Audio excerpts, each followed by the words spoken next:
The Cursed Broadcast. Some signals you pick up aren't meant for you. Some broadcasts don't come from this world.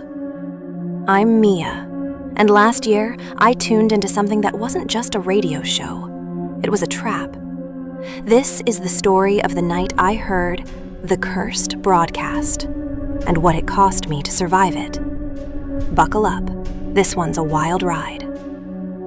I was a late-night radio host for a small station in upstate New York, WKRV 93.7. My show, Midnight Static, was a niche hit, mostly truckers and insomniacs listening to my mix of creepy stories and lo-fi music.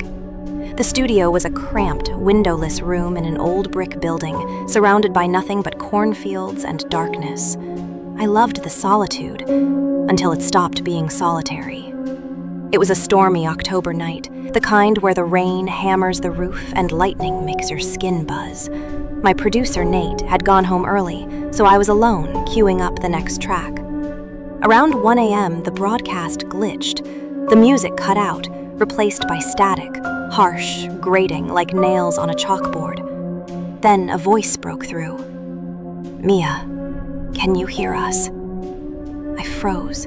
It wasn't a caller, the phone lines weren't even lit up. The voice was low, raspy, layered, like multiple people speaking at once. I checked the equipment. Everything was normal, but the static kept crackling, and the voice spoke again. "We see you, Mia. You're not alone." I yanked off my headphones, heart pounding. The studio was empty, the door locked.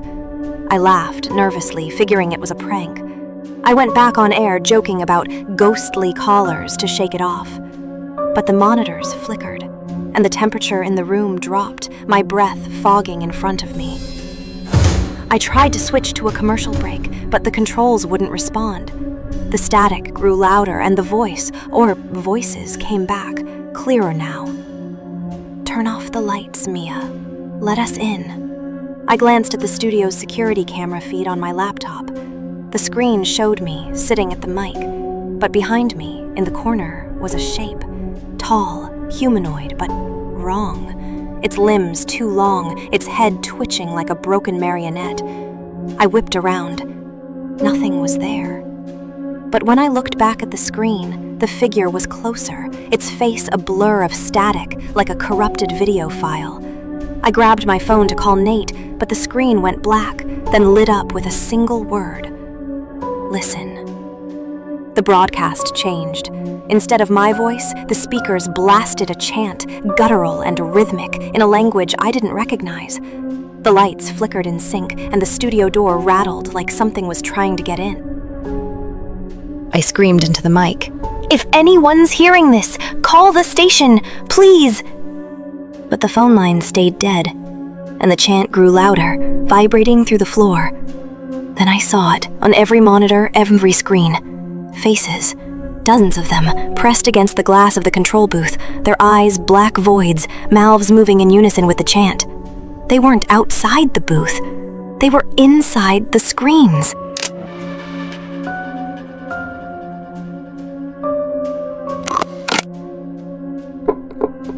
Midpoint. Aisles.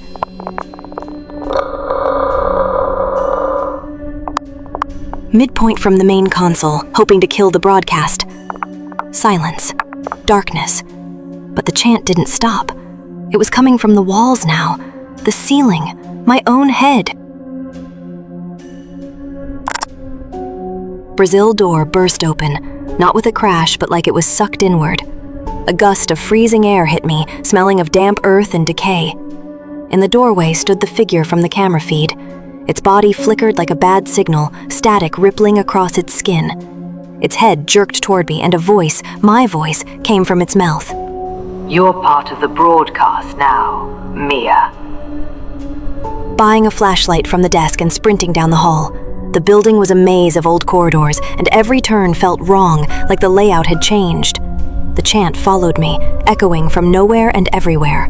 I tripped over something, Nate's jacket, stained with something dark and wet. They found the exit, but the door wouldn't open. The flashlight beam caught a reflection in the glass, a crowd of those static-faced figures standing behind me.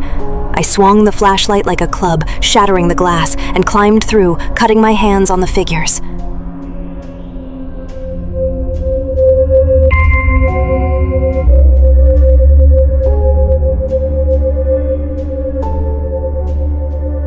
Sard? The storm raged, lightning illuminating the cornfields. I ran to my car, but the keys wouldn't work. The radio inside turned on by itself, blasting the same chant. The dashboard screen flickered, showing my face, not a reflection, but me, smiling with black, empty eyes. The chant was everywhere, carried by the wind, the rain. I tripped and fell into a clearing.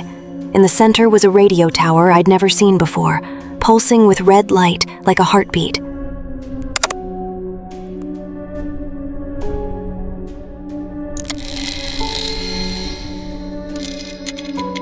Figures emerged from the corn, dozens, maybe hundreds, their static faces twitching, their voices chanting my name. I covered my ears, but it didn't help.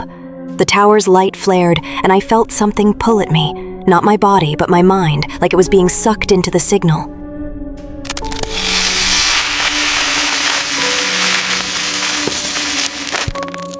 I don't know how I escaped. I remember running, falling, waking up in a ditch miles away as the sun rose. My phone was gone, my clothes torn, my hands bloody.